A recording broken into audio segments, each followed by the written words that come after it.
Fatso's legs moved in a peculiar rhythm, like a pendulum swinging to an unheard beat. His feet slapped the ground with a squelching sound, as if he was walking through a puddle of mud. His arms flailed about like a bird in flight, while his torso wobbled from side to side, threatening to topple over at any moment. His face was a picture of concentration, his eyebrows furrowed in a deep frown. His nose twitched with every step, as if sniffing out the next meal. His lips were pursed, giving him a perpetually displeased look. But despite his gruff demeanor, Fatso's eyes twinkled with mischief, hinting at the scammer that lay beneath. One day, Fatso and his trusty sidekick, Small Fry, strolled into a restaurant, their eyes scanning the menu for the most expensive dishes. Fatso's stomach growled in anticipation, while Small Fry rubbed his hands together in glee. As they waited for their food, Fatso spotted a lizard perched on the edge of his plate. He let out a blood-curdling scream, pointing a shaky finger at the offending reptile. "I've been poisoned," he bellowed, his face turning a deep shade of purple. The restaurant owner rushed over, begging Fatso to keep his voice down. "Please, sir, don't scare the other customers," he pleaded, as Fatso continued to rant and rave. Finally, the owner managed to calm Fatso down, but not before he stormed out of the restaurant, leaving a trail of destruction in his wake.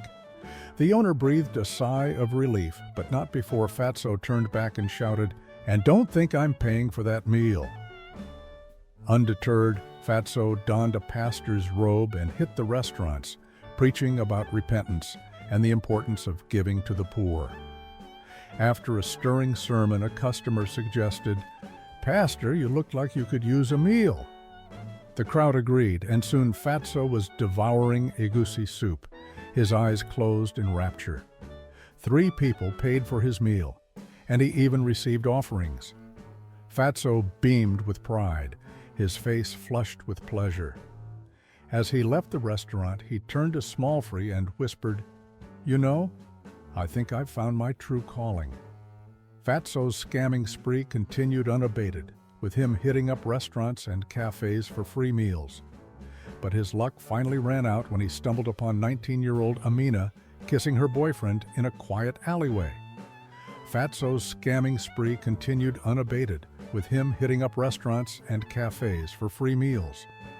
But his luck finally ran out when he stumbled upon 19-year-old Amina kissing her boyfriend in a quiet alleyway. Fatso's eyes narrowed, his nose twitching with excitement. What do we have here?" he thundered, his voice echoing off the walls. "You're going to get in big trouble, young lady. Your father, the soldier, is going to have a fit when he finds out." Amina's boyfriend coughed up cash, and Amina sponsored Fatso's meals for 4 days. But on the 4th day, Amina's boyfriend had a surprise in store for Fatso. He cooked a meal for Fatso, who devoured it with gusto. But soon Fatso's eyes began to droop, and he fell asleep, never to wake up again. Amina's boyfriend breathed a sigh of relief while Amina giggled with glee. The police investigated Fatso's death and arrested Amina and her boyfriend for murder and conspiracy. But Amina's soldier dad pulled some strings, and the couple was released.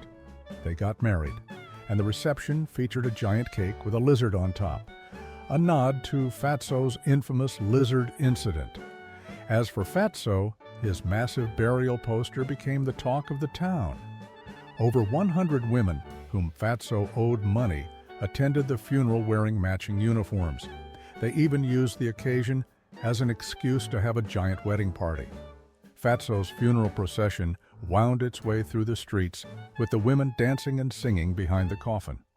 As they passed by a restaurant, the owner looked out and shook his head, chuckling. That Fatso, he always knew how to make an entrance and an exit.